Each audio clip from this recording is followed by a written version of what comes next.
چلیے ذرا کچھ دیر میرے ساتھ کوفہ چلیے، جہاں علی مسجد میں نماز پڑھانے جا رہے ہیں۔ بیٹی نے بہت چاہا کہ روک لوں، بابا بھائی حسن سے کہیے کہ وہ نماز پڑھا دے، مگر بار بار فرماتے تھے زینب ام کلثوم کیا تم مجھے اس مرحلے سے اور اس مقام سے روکنا چاہ رہی ہو جس کے انتظار میں مدتوں سے رہا؟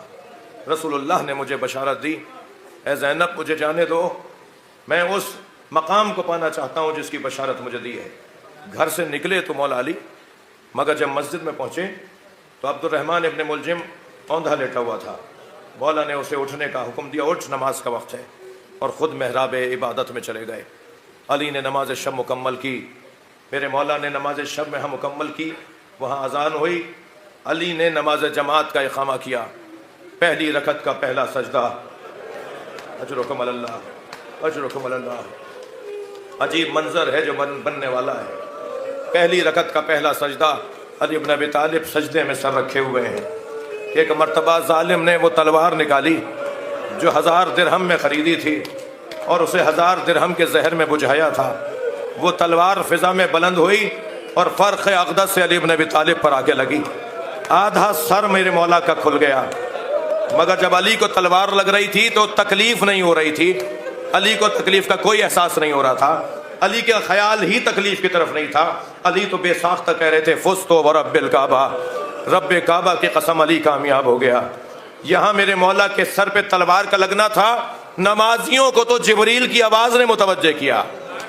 جبریل امی کی آواز آئی، الا قد تہدمت ارکان الہدی، الا قد قتل امیر المومنین، ارکان ہدایت کو گرا دیا گیا، امیر المومنین کو مار دیا گیا۔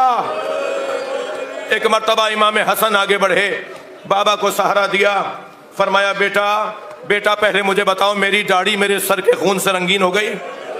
فرمایا ہاں بابا آپ کی داڑھی رنگین ہو گئی۔ تو فرمایا انا للہ و انا الیہ راجعون، میں اسی زخم میں دنیا سے چلا جاؤں گا۔ فرمایا بیٹا پہلے نماز مکمل کرواؤ۔ مولا علی کو عزادارو روایت کہتی ہے مولا علی کو محراب کے ساتھ بٹھا دیا گیا اور مولا امام حسن نماز جماعت پڑھا رہے ہیں کہ نماز جماعت ایک رکعتی تو یعنی 2 رکعتی نماز تو ہے، ایک میرے مولا کتنا وقت لگا ہوگا، مگر مولا حسن کی نماز کے درمیان کئی مرتبہ مولا کبھی دائیں گرنے لگتے تھے کبھی بائیں گرنے لگتے تھے، اور پھر دیوار کا سہارا لے کر اپنے بچے کا سہارا لے کر مولا پھر سنبھل کے بیٹھ جاتے تھے، سلام ہو مولا حسین پر۔ یہاں مولا علی کو غش کے عالم میں کبھی سہارا امام حسن دیتے رہے، مگر کربلا کا میدان ہے، علی کا بیٹا گھوڑے سے گر رہا ہے، کوئی نہیں ہے جو مولا حسین کو سہارا دے۔ اجرکم اللہ اجرکم اللہ۔ مولا حسین جب دائیں اور بائیں گرنے لگتے تھے نا تو اشارہ کر کے کہتے تھے لا واللہ لا واللہ، مجھے نہیں چاہیے مجھے نہیں چاہیے۔ مقتل نے بڑا عجیب منظر لکھا ہے کہ حسین کو تو سب گرانا چاہتے تھے، مگر حسین گرتے ہوئے کہتے تھے مجھے نہیں چاہیے۔ کون کیا دے رہا تھا کون کیا دے رہا تھا امام حسین کو؟ عزادارو ذرا معرفت کی نگاہوں سے دیکھا جائے، جب حسین گرنے لگتے تھے نا تو نبی آگے بڑھ کے کہتے تھے میری آغوش میں آ جا، کبھی جناب زہرا آگے بڑھ کے کہتی تھی اے میرے لال میری آغوش میں آ جا، اور مولا فرماتے تھے اماں یہ میرا امتحان ہے، نانا یہ میرا امتحان ہے۔ مولا حسن نے نماز کو مکمل کیا، آگے بڑھے، بابا کی سر کو اپنی آغوش میں لیا، فرمایا بیٹا مجھے گھر لے چلو۔ مولا حسین نے سہارا دیا، مولا علی کھڑے ہوئے، 2 قدم چلے، خیبر فتح کرنے والا، سیدہ کا جنازہ غسلانے والا، اللہ اکبر، اتنا قوی وجود۔ فرماتے ہیں حسن میرے پیروں میں دم نہیں ہے، اب مجھ سے چلا نہیں جا رہا، اجرکم اللہ اجرکم اللہ، اب مجھ سے چلا نہیں جا رہا، مجھے سہارا دے کے لے کے چلو۔ مولا حسن نے مولا نے ایک قالین بچھایا، یہ ہر سال آپ سنتے ہیں، مولا حسن نے اپنے بابا کو قالین پہ لٹا دیا، علی بن ابی طالب کو لے کے جا رہے ہیں، اچانک دیکھا کہ مولا حسن رو رہے ہیں، حسین رو رہے ہیں۔ فرمایا بیٹا گریہ نہیں کرو۔ سارے رستے بیٹوں کو روکتے رہے، اور جب گھر پہنچے نا تو فرمانے لگے مجھے وہاں لے جاؤ جہاں میں نماز پڑھتا ہوں، گھر میں میری جو نماز کی جگہ ہے، میرا مصلی ہے، مجھے وہاں لے جاؤ۔ تو بچے لے گئے وہاں، جیسے ہی وہاں پہنچایا تو امام حسن نے فرمایا بابا بہن زینب بہت مضطرب ہے، وہ آپ کے قریب آنا چاہتی ہیں۔ فرمایا کیا چیز مانے ہے؟ کہا بابا کچھ چاہنے والے آئے ہوئے ہیں۔ مولا نے فرمایا ان سے کہو یہ چلے جائیں، ان کی محبت کا انہیں اجر و ثواب ملے گا، میری بچیوں کو آنے دو۔ وہ علی رستے بھر بیٹوں سے کہتا رہا حسن حسین عباس گریہ نہیں کرو۔ جیسے ہی جناب زینب آئیں، جیسے ہی جناب ام کلثوم آئیں، بچیوں کو دیکھ کے رونے لگے۔ زینب کے آنکھوں کے آنسو مولا علی سے برداشت نہیں ہوئے۔ اجر و کمال اللہ۔ عزیزو مجھے جلدی نہیں ہے، یہ پرسے کی رات ہے۔ مولا علی سے اپنی بیٹیوں کی آنسو برداشت نہیں ہوئے۔ میں کہوں گا مولا آج زینب کے چہرے پہ گرتا ہوا آنسو، آج بی بی کے رخساروں سے بہتا ہوا آنسو آپ کو برداشت نہیں ہوا۔ کاش کربلا میں عاشور کے دن ہوتے جب زینب کی فریاد بلند ہو رہی تھی کوئی ہے جو میرے ماں جائے کو بچائے۔ اجرکم اللہ، اجرکم اللہ۔ طبیب کو بلایا گیا، طبیب کو بلایا گیا، خود مولا علی نے فرمایا طبیب کو بلاؤ۔ ہمارے لیے پیغام ہے کہ ماہرین سے رجوع کیا جائے۔ مولا علی کی بارگاہ میں طبیب آیا، اس نے معائنہ کیا، معائنہ کرنے کے بعد اپنے اوزار طبابت کو وہ جمع کرنے لگا اور اٹھ کے جانے لگا۔ تو امام حسن نے فرمایا تم نے کچھ مجھے بتایا نہیں، تم مجھے بتاؤ تو صحیح میرے بابا کا کیا حال ہے، میرے بابا کا زخم کتنا گہرا ہے۔ تو نحیف سی آہستہ سے دھیمے سے لہجے میں کہنے لگا علی سے کہیں وصیتیں کریں۔ اجرکم اللہ، اجرکم اللہ۔ امام حسین آگے بڑھے، فرمایا بھائی کوئی تدبیر، کوئی تدبیر؟ کہا تدبیر صرف اتنی ہے کہ اگر علی کو دودھ پلایا جائے تو دودھ سے اس زہر کا اثر کٹے گا، اور علی کی وجود میں، علی کے بدن میں جو زہر سرایت کر گیا ہے اس کا اثر ذرا دور ہو جائے گا، علی زیادہ سے زیادہ زندہ رہ پائیں گے۔ عزادارو یہ خبر ابھی پھیلی نہیں تھی کہ دروازے پہ دستک ہوئی۔ ایک کنیز دروازے پر گئی، روتی ہوئی واپس آئی۔ امام حسن سے فرمایا آپ ذرا دروازے پر آ کر دیکھیے۔ اب امام حسن نے آ کر کیا دیکھا؟ کوفے کے یتیم بچے اپنے ہاتھوں میں کوزے لیے کھڑے ہیں، اپنے حصے کا دودھ لے کر آئے ہیں۔ ہمارے مولا کو ہمارے حصے کا دودھ پلا دیا جائے۔ اجرکم اللہ، حق ہے بلند آواز سے گریہ کرنا۔ علی ابن ابی طالب، یہ جو کل دن آنے والا ہے، اس دن مولا کی شہادت ہوئی ہے۔ بظاہر چاشت کے وقت میں شہادت ہوئی ہے، جسے ہم 9 اور 10 بجے کا ٹائم کہتے ہیں۔ بظاہر چاشت کا وقت ہے جو مولا کائنات کی شہادت ہوئی ہے۔ یہ جو ایک دن پہلے والا روزہ ہے، جو آج کا روزہ ہے، فرمایا بیٹا حسن آج کا روزہ میرے سارے بچے میرے سامنے کھولیں، آج کی افطاری میرے سامنے سب بیٹھ کے کریں۔ اب بیٹیاں ہیں، داماد ہیں، نواسے نواسیاں ہیں، بہویں ہیں، پوتا پوتیاں ہیں، بیٹے ہیں، میرے مولا کے 18 بیٹے، ان کی زوجائیں، ان کے بچے، ایک بڑا وسیع دسترخوان بچھایا گیا۔ علی بستر شہادت پر ہیں کہ جب دسترخوان لگ گیا، کھانا سب نے کھانا شروع کیا، تو فرمایا حسن بیٹا مجھے بٹھاؤ، میں بیٹھنا چاہتا ہوں۔ میرے مولا حسن نے بابا کو سہارا دیا، اٹھا کے لیٹے ہوئے کو بٹھایا۔ جب بیٹھ گئے تو فرمانے لگے میرے سامنے کھانا اور پانی لاؤ۔ مولا کے سامنے کھانا نہیں لے رہے، پانی نہیں لے رہے، کیفیت ہی کچھ اور ہے، کھانا اور پانی رکھ دیا گیا۔ جب کھانا اور پانی کو آنکھوں سے دیکھ لیا نا تو فرمایا حسین کہاں ہے؟ تو برابر سے آواز آئی بابا میں آپ کے ساتھ بیٹھا، بابا میں آپ کے ساتھ بیٹھا ہوں۔ تو اپنے ہاتھ سے لقمہ بنایا،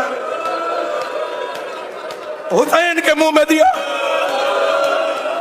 اپنے ہاتھ سے پانی کا کوزہ لیا اور حسین مولا کو پانی پلایا، اور ایک جملہ کہا تمہاری ماں نے مجھ سے وعدہ لیا تھا، تمہاری ماں نے مجھ سے وعدہ لیا تھا میرے حسین کے کھانے اور پانی کا خیال رکھو گے۔ اے میرے بچے آخری مرتبہ میرے ہاتھ سے کھا لو۔ حبیب ابن عمر نامی صحابی ہیں مولا کے، وہ کہتے ہیں، اور اس بات کی روایت کی ہے جناب ابو حمزہ سمالی نے، ابو حمزہ سمالی راوی ہیں، وہ کہتے ہیں کہ حبیب ابن عمر امام حسن دروازے پہ کھڑے ہیں، چند ایسے صحابی تھے جو دروازہ چھوڑ کے نہیں جا رہے تھے۔ جب سے ضربت لگی اور جب تک علی زندہ رہے، کچھ ایسے صحابی تھے جو دروازہ چھوڑ کر نہیں گئے۔ اپنے گھر گئے نہیں، باہر بیٹھے رہے. اور جب کبھی امام حسن کو دیکھتے تھے تو ان میں سے کوئی کہتا تھا کیا ایک دفعہ علی کو دیکھ سکتے ہیں؟ تو ایک ایک کر کے، دو دو کر کے امام حسن گھر میں لے آتے تھے اور وہ لوگ مولا کا دیدار کر کے چلے جاتے تھے. اسبغ ابن نباتہ تو بڑی عجیب بات کرتے ہیں. ان لوگوں میں ایک نام ہے اسبغ ابن نباتہ. وہ کہتے ہیں کہ جب میں گھر میں گیا تو علی بن ابی طالب کی پیشانی پر ایک زرد رومال بندھا ہوا تھا. اس زرد رومال میں اور علی کے چہرے کے رنگ میں فرق نہیں تھا. علی بن ابی طالب کی یہ کیفیت تھی. جناب ساسا ابن سوہان تو کہتے ہیں کہ جب میں گیا تو میرے بیٹھنے پر علی نے آنکھ کھول دی تو مجھے بڑی خوشی ہوئی، مجھے اچھا لگا کہ میری قسمت ایسی کہ مجھے علی دیکھ رہے ہیں. تو میں نے مولا سے کہا مولا کچھ سوال کروں؟ اللہ اکبر. علی ایسا علم دوست، علم کو عام کرنے والا کہ اس کیفیت میں بھی علی کے دوست جانتے ہیں کہ علی مولا کی سب سے زیادہ اچھی کیفیت اگر ہوگی تو وہ علم کا سوال کرنے میں ہوگی. یعنی علی سے پوچھیں گے تو علی کی طبیعت بہتر ہوگی. فرمایا خففوا سوالکم، اپنے سوالات کو ذرا مختصر رکھنا، کم سوال کرنا، مگر تمہیں سوال کرنے کی اجازت ہے. ساسا ابن سوہان کہتے ہیں میں نے علی بن ابی طالب سے 6 سوال کیے اور ہر سوال کا علی نے جواب دیا. ایسے ہی حبیب ابن عمر کہتے ہیں کہ جب میں اندر گیا تو علی کی کیفیت ایسی تھی کہ لگ رہا تھا کہ ابھی کچھ ہی دیر کے بعد علی سے ہم جدا ہو جائیں گے. تو اسی اثنا میں کسی نے جب یہ کہا کہ علی کے بدن سے روح پرواز کر رہی ہے تو پردے کے پیچھے سے بیویوں کے رونے کی آواز آ گئی. جب بیویوں کے رونے کی آواز آئی تو مجھ سے بھی نہیں رہا گیا، میری آنکھوں میں بھی آنسو تھے، میں بھی رو رہا تھا. تو اچانک علی نے آنکھیں کھولی اور فرمایا تم جو دیکھ رہے ہو، میں جو دیکھ رہا ہوں وہ تم نہیں دیکھ رہے. تو میں نے فوراً موقع پاتے ہوئے کہا مولا آپ کیا دیکھ رہے ہیں؟ کہ میں دیکھ رہا ہوں آسمان سے فرشتے اتر رہے ہیں، آسمان سے فرشتے اتر رہے ہیں اور انبیاء اور مرسلین صف باندھے کھڑے ہیں اور ہر نبی کہتا ہے کہ ہم علی کے استقبال کو آئے اور تم نہیں دیکھ رہے. میری ایک جانب رسول اللہ بیٹھے ہیں، میرے دوسرے جانب فاطمہ زہرا بیٹھی ہیں اور یہ دونوں مجھے لینے کے لیے آئے ہیں. حبیب ابن عمر کہتے ہیں یہ سن کر میں اٹھا اور باہر نکلا. ابھی باہر نکلا تھا کہ رونے کی آوازیں بلند ہو گئیں اور جب رونے کی آوازیں بلند ہوئیں تو ہم سب دروازے کے قریب آ گئے. تو حسن مجتبیٰ دروازے پر آئے اور ہمیں دیکھ کر کہا انا للہ و انا الیہ راجعون. مجلس ہو گئی عزیزارو، مگر میں کیا کروں کہ میری اور آپ کی زندگی میں یہ مجلس سال میں ایک مرتبہ آتی ہے. ہم مجلسیں تو بہت پڑھتے اور سنتے ہیں مگر یہ مجلس ہر سال ایک دفعہ آتی ہے. اب مجھے نہیں پتا کہ آئندہ سال میری قسمت میں یہ مجلس ہے یا نہیں ہے، کیا معلوم یہ آنے جانے والا سانس پلٹ کر واپس نہ آئے. عزادارو 2 جملے اور مجھ سے سن لیجئے. علی مولا کو غسل دیا گیا، غسل دینے والے امام حسن مجتبیٰ، امام حسین عباس علمدار، مولا کو غسل دیا. بہنوں کو بلا کر کہا آؤ بابا سے رخصت ہو لو. ساری بہنوں نے، ساری بیٹیوں نے مولا علی سے رخصت لی. جنازہ رات کی تاریکی میں اٹھا. میرے مولا کا جنازہ، علی بن ابی طالب کا جنازہ آگے سے خود اٹھ رہا تھا، عقب سے حسنین اٹھا رہے تھے. جنازہ خود بخود چل رہا تھا اور چلتے چلتے ایک جانب جنازہ جھکنے لگا تو حسنین نے جنازہ اتار دیا. جنازہ جہاں رکھا گیا اس کے برابر میں مولا حسن نے خاک ہٹانا شروع کی تو ایک پتھر نظر آیا. اس پتھر کو ہٹایا تو قبر بنی ہوئی نظر آئی اور اس قبر کے اندر ایک پتھر پہ لکھا ہوا تھا یہ آخری نبی کے وصی علی کی قبر ہے جسے آدم نے اپنے ہاتھوں سے بنایا ہے. حضرت آدم مولا علی کی قبر بنا کر گئے. مولا علی کے ایک جانب حضرت آدم دفن ہیں، ایک جانب حضرت نوح دفن ہیں. درمیان میں اللہ آپ کو نجف لے جائے. جب آپ نجف جائیں نا تو زری پر کھڑے ہو کر زیارت نامہ جب پڑھیں گے تو حضرت آدم کے سلام بھی اس زیارت نامے میں ہے، حضرت نوح کے سلام بھی اس زیارت نامے میں ہے اور پھر مولا علی کا سلام ہے. ایک جانب حضرت آدم، ایک جانب حضرت نوح، درمیان میں مولا کائنات لیٹے ہوئے ہیں. علی کو دفنا کر حسنین واپس آ رہے ہیں. اللہ اکبر. کیا بتائیں گے بہنوں کو کہ بابا کو کہاں دفنا کیا ہے؟ عزادارو مظلومیت علی کا ایک جملہ کہہ دوں، مظلومیت علی کا ایک جملہ کہہ دوں. امام صادق کے زمانے تک کسی کو پتا نہیں تھا علی کہاں دفن ہے. حجاج ابن یوسف نے 3000 جگہ گڑھے کھدوائے ممکنہ جگہ پر کہ یہاں سے علی کا جنازہ نکلے گا تو میں علی کو سولی پہ لٹکاؤں گا، علی کے جنازے کو درخت پر لٹکاؤں گا. یہ تھا علی ابن ابی طالب کے ساتھ حاسدوں کا رویہ. جنازہ دفنا دیا گیا، حسنین واپس آ رہے ہیں. ایک مرتبہ ایک خرابے سے، ٹوٹے ہوئے گھر سے، گری ہوئی جھگی سے ایک کراہنے کی آواز آئی، اور کراہنے والا بار بار یہ کہہ رہا تھا کوئی ہے جو میری مدد کرے۔ یہ کیسے ممکن ہے علی کے بچے کسی کی فریاد سنیں اور اس کی مدد نہ کریں؟